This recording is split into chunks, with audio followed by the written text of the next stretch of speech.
You are listening to the Martial Arts Lifestyle Podcast, where each week we have a conversation with everyday martial arts practitioners. From the first motivation to train, martial arts enriches our lives and becomes a lifestyle. Welcome to the individual stories of those martial artists living that lifestyle. You are listening to the abbreviated version. For those of you checking this out on YouTube, please hit the like and subscribe buttons. Full-length versions of this podcast can be subscribed to at our Patreon page, is www.patreon.com/malmag. Or individual full-length episodes can be purchased at our Gumroad page at malmag.gumroad.com. Before we begin this week's program, I would like to remind you to check out martialartslifestylemagazine.com to see articles on the martial arts. Click on the store tab to find products for the practice of Southeast Asian martial arts, featuring Timmy B's brand sticks. Check out the courses tab, currently featuring a course on the Dos Manos method of the Filipino martial arts. Also check out our Places to Train page, featuring top quality martial art academies from around the world. And of course, check out our events page for seminars and events coming up around the world. To see your school listed in our Places to Train page or your event on our events calendar, contact us at malmagonline@gmail.com. This week I connected Texas and I talked to martial artist Jacob Brinnand.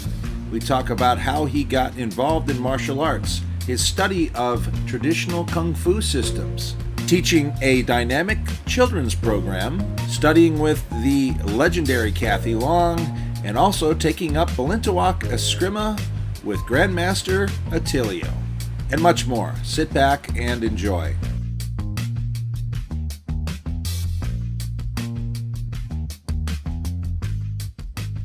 Hey, Jacob. Hey, Tim. How you doing? I'm very good. How about yourself? Oh, man, I'm doing excellent. How's everything going at the Inosanto Academy? Oh, pretty good. I just kind of rolled into the parking lot. You know what? I'm going to actually put my windows down a little bit for some air, but I just went in. It's funny. Dory asked me, she said, "You doing a private? Because John's doing a private." I said, "No." I said, "I'm just here to record a podcast." She goes, "Well, he's going to make noise." I said, "I'm going to do it in my car. Don't worry." You've been at that school a long time now, right? It's been since 2004 I forget what time of year it was. I think they moved here in the summertime of 2004 from the old location, and so I came right after that. So it was sometime late summer or fall when I started down here, and so that's been almost going on 21 years, I guess now. Right. And you're you live right there on the beach? Pretty close. Yeah, I'm in Santa Monica, which is just 3 miles straight up a main road here. So if you went west of the school, the first main sort of north-south road you're going to hit is Lincoln Boulevard, and I live right off of that, 3 miles north. Tim, you got this amazing experience, man. You got this, you got this great history, and you live this really cool lifestyle. You're out on the beach, you've been so much a part of the Inosanto Academy. You're training with masters every day. It's great. I think you got a really cool lifestyle. Yeah, I'm not going to bitch about it. That's for sure. Yeah, I hear you. I hear you. I hear you. Well, it's cool. It's been fun kind of watching, you got quite a varied background. So I was just thinking, especially when you did that thing with the Hungar, I'm like, that looks really cool. It looks very similar to some of the Kali stuff we're doing. And I just think of back when I started martial art, there was a school I went to had, the main guy was a karate guy. He was the main guy that was leasing it. And he was a PKA kickboxer at the time too. And then there were some people subleasing from him. There's a Taekwondo guy and a Shorinji Kempo guy and a Kung Fu guy. And the Kung Fu guy I knew, got to know pretty well. Always kind of considered him, like not an elder, but, a role model kind of person to me. And I kept in touch with him, found him after a while, still talked to my original karate teacher too. And I remember him looking at Shorin-ryu karate, which we were doing, and he was talking about different Kung Fu styles that he saw in that. And I'm like, that's kind of cool. So those kinds of things always interest me, that whole, the crossovers.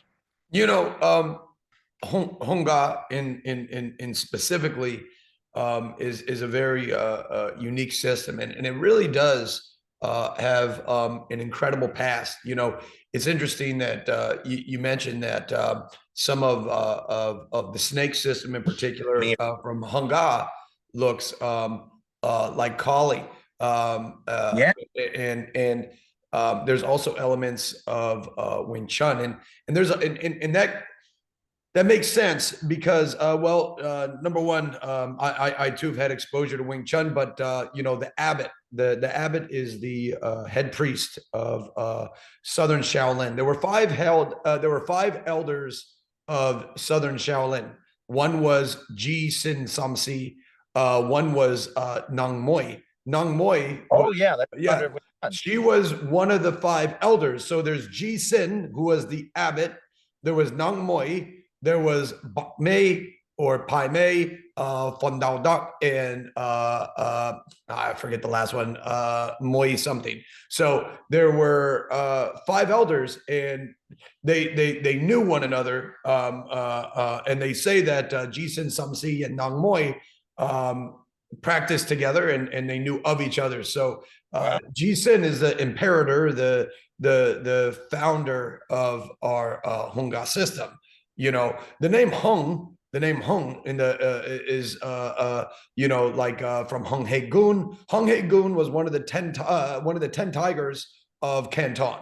So the 10 tigers of Canton is like in Guangdong. So if you go to Guangdong province, and I traveled there with my Sifu and my Sigong Lam Zhou, we went there in 2007, and we went to Guangdong. And that's where the Wang Fei Hung Museum is, and their temples and things like that. And that's where the 10 tigers are from.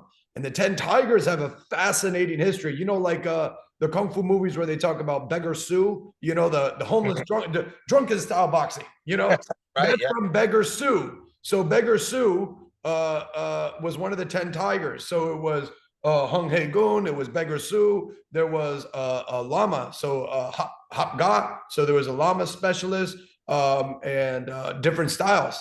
And Hung He Gun had Wang Fei Hung.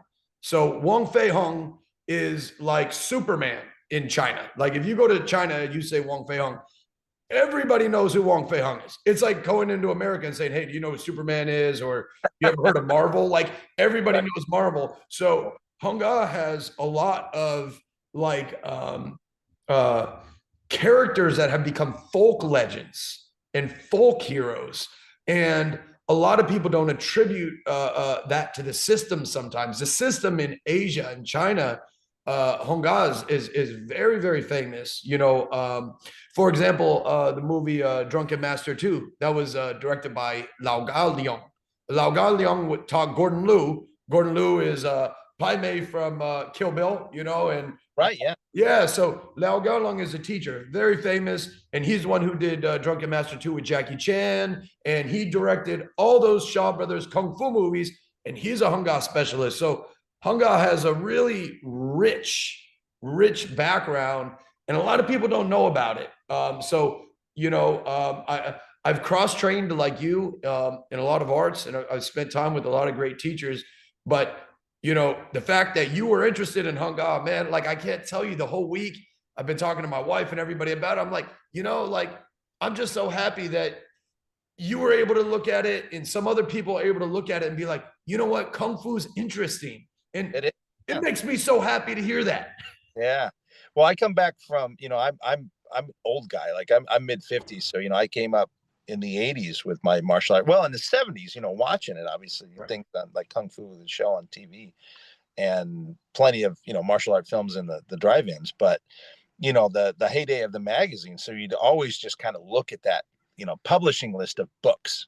And I'm right. Like, that one and that one and that one. And it was always, always stuff that I knew the name of, but I didn't know that much about. And I remember there was a book on Honga that I was just like, I want to get all these. I want to read about them. And I'd read newspaper articles or the magazine articles about them. So I was a nerd. I was just a junkie and all that stuff, Yeah, Honga. Yeah, photos. Sorry, go ahead.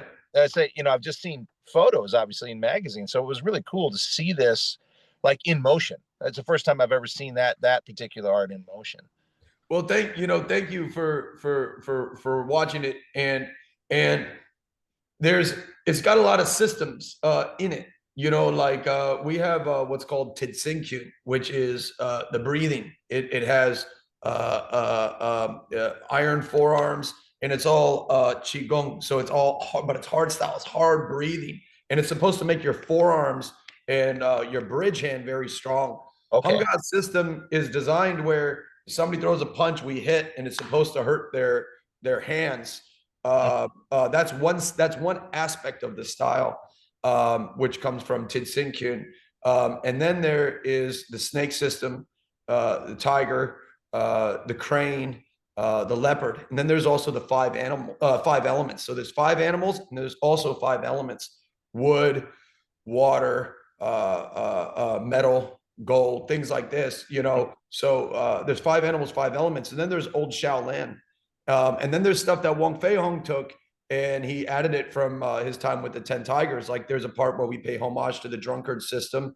Then there's times where we take the Hop Ga system. So a good education in Hung Ga is pretty good when it comes to Kung Fu. It's very round when it comes to Kung Fu because it's a mixed system. It's a mixed system. Okay, so there is a relation from because I'd heard of Hopga too, and I was wondering if that was since the words are similar. I don't speak any of the Chinese dialects very good, Right. all for that matter. Right. That was one of the arts that came up that Chris Jenkins, the Kung Fu Sifu at the school, had said he thought he saw in Shornru was a lot of Hopga. Right. So check this out, Right. No, Hopga has what we call Pao Choi. So like Pao Choi is like wave hands. It has these swinging motions. So Hopga has these swinging like hands.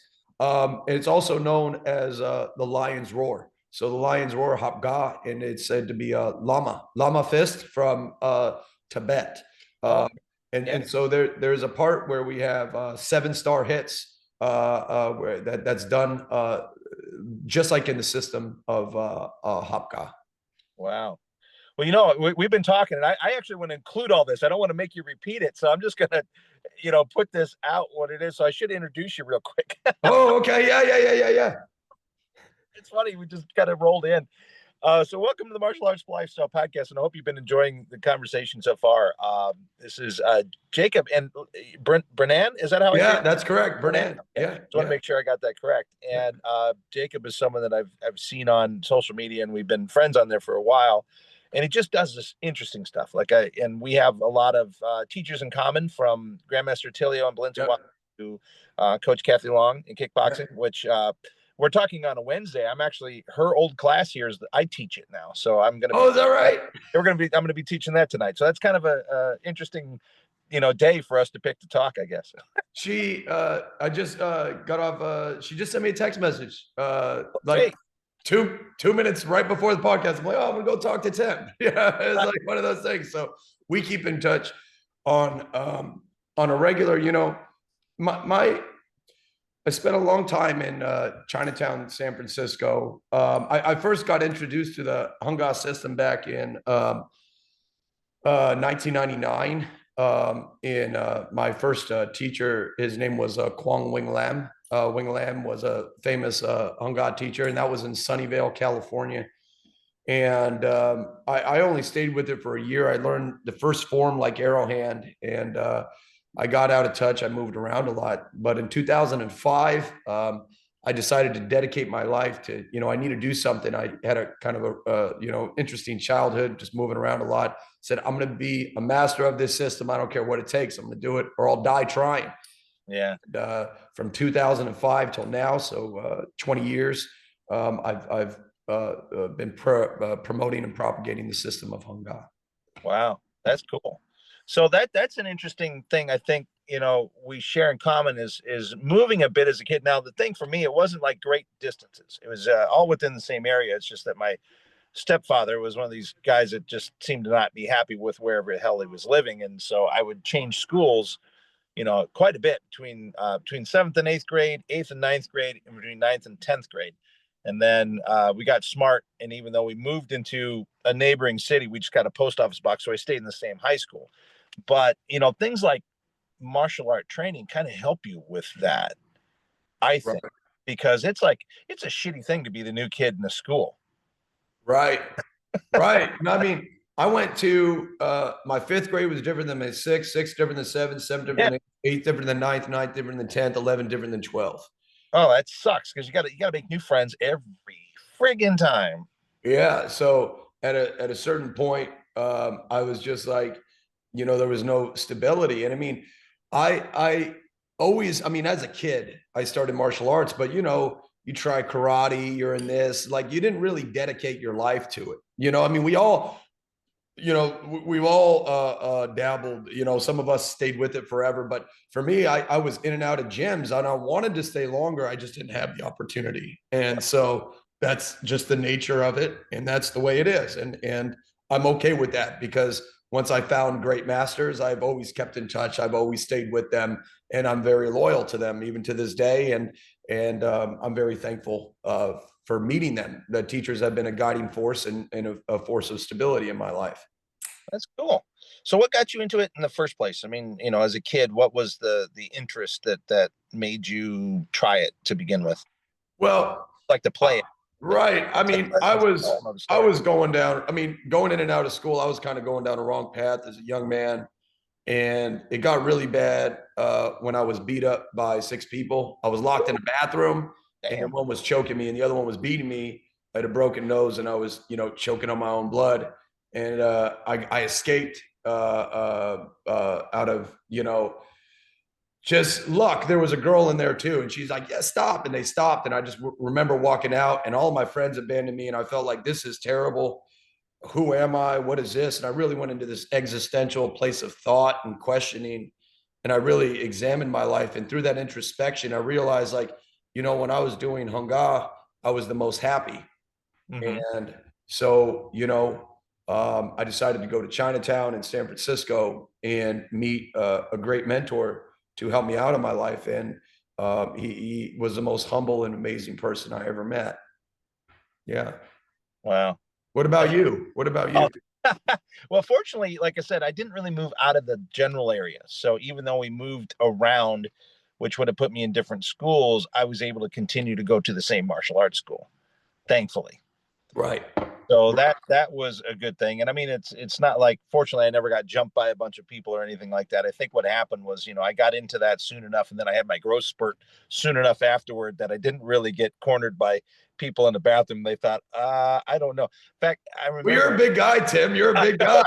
You're a big guy. That was kind of the funny thing. I remember going into freshman in high school, we moved to a new school, and we moved actually out of the more city area into more country area. And so those small town schools seem to be a lot more, at least in my opinion, in that time, were a lot more into the hazing and, picking on the freshmen and bullshit like that. Right. So I remember walking into the bathroom, and I remember, going to the bathroom, and I remember these two kids like, "We're going to pick on him." And the other one said, "I don't know. I can't tell whether he's a freshman or not. I've never seen him before." And the one says, "Yeah, he's a little big to be a freshman." And I was. They couldn't figure out with my height. I looked like a broomstick because I was skinny, but I was Right. I was 6 foot. I'm almost 6'4", and I got this tall by the time I was like 14. No So kidding. Yeah, you've always been big, huh? so I've always been tall. Yeah. Yeah. At least from that point in time. Yeah, absolutely. It's when you're young, you make mistakes, and that's just the way it is. And through martial arts and meeting the right people, hopefully we can mature and develop and grow. And that's a part of it. You're supposed to make mistakes when you're young, really, and then you That's the learning curve, right? That's the progression. right. It's weird. We have a society right now that doesn't value that. Like, you can't even. I noticed that even in my profession for a long time, they expected you to, be a turnkey employee, and it's editing television. And yeah, I know how to edit the shows. I know how to operate the software. It's just that every place you go in, the pipeline of how things are connected up to, say, a common machine room or whatever is different. Their workflow is going to be a little different for each network or each production company or whatever. Each network has their own specs, so you're following that. Half the time, you're getting another spec sheet by the time you're at the end, going, okay, I've got to cut this to conform this time with this many spaces between acts for them to drop commercials in or whatever. But that's it's not universal. So it's funny when you just look at someone who gets pissed off at you that you're not doing something 100% right away, and you're like, dude, there's a learning curve to everything. I agree. Oh, I agree with you. Have a little patience. Yeah. Patience. Oh boy. No, look, I'm happy to be here, and I really love talking with martial artists. Most of my friends are martial artists. My whole life is. I teach full time. I have private students. I've written 2 books about it. Oh, Uh, wow. and I love teaching kids and adults, and I'm just very happy to be here with a like-minded person like yourself. Um, and I think you're terrific. I think what you do Thank is you. great. I checked out, your magazine and your online site, and I think it's terrific. Awesome. Yeah, and we're just building. We're just starting. We're trying to be multimedia. That's why we have a podcast and hopefully some several shows. And I got a few things talk to you about that I think you might be interested in being involved in as well. Anything you got going on, I'd love to be a part of, Tim. I think you're great. Cool. So let's see. So you went to San Francisco Chinatown, and then what? So you got involved in some Yeah, I started learning from great Grand Master YC Wong. He's in his 90s now. When he started teaching me, he was in his 60s, late 70s or early 70s, 60s. So I met him when he was already a seasoned master. I met him when he already spent a lifetime doing this. Mm-hmm. And in Chinatown, at that period of time, Kung Fu was still really big. Around 2010, it started dying out with the craze of mixed martial arts. But I was determined to learn his whole system. His teacher was Great Grandmaster Lum Zhou, who learned from Lum Sai Wing, who learned from Wong Fei Hung, who learned from Wong Ki Ying, and it goes all the way back. And his teacher, Lum Zhou, he'd always have this big ring on, and he dressed in a 3-piece suit, big glasses. I mean, the guy looked like a gangster, he did. I mean, he kind of was, and he was known for Iron Palm, and, and he was an exceptional martial artist, and so was YC Wong. If anybody's listening, go to YouTube and put in YC Wong, and he opened his school in 1967. He's one of those pioneers. Before Yu Ching Wong, YC Wong, my teacher, was at that period of time in San Francisco Chinatown. I believe one of the elders that came before him was Lao Bun. Lao Bun was one of the other senior. One of the healers, yeah. Yeah, and he was before. And then my Sifu opened in 1967. And now his son teaches full-time at the YC Wong. And this concludes the abbreviated version of the podcast. Please consider supporting the program by going to www.patreon.com/MALMAG and subscribing to the show. You can also purchase this individual episode or any individual episode at our Gumroad page. That's malmag.gumroad.com. Thank you for listening to this episode with Jacob Brinnand. Coming up next week, I connect to Arizona and I talk to one of the cool kids I know, George Chaber. Our Malmag online store at martialartslifestylemagazine.com has a full selection of Timmy B's brand sticks for FMA and Krabiker Bong. Timmy B's brand now selling in Japan as well. Beautiful Timmy B's brand shirts and Dos Manos shirts are available. We also have sarongs, malongs, and wooden training knives. An online course in the Dos Manos method for FMA is available under the Courses tab. More courses coming soon. Check out the Places to Train tab to find schools near you, and click on the events calendar page to see what seminars and events are happening all around the world. And of course, visit our main page for articles on the martial arts. Music by Arthur J. Martial Arts Lifestyle Magazine and the Martial Arts Lifestyle Podcast are trademarked and copyrighted by TNT LLC.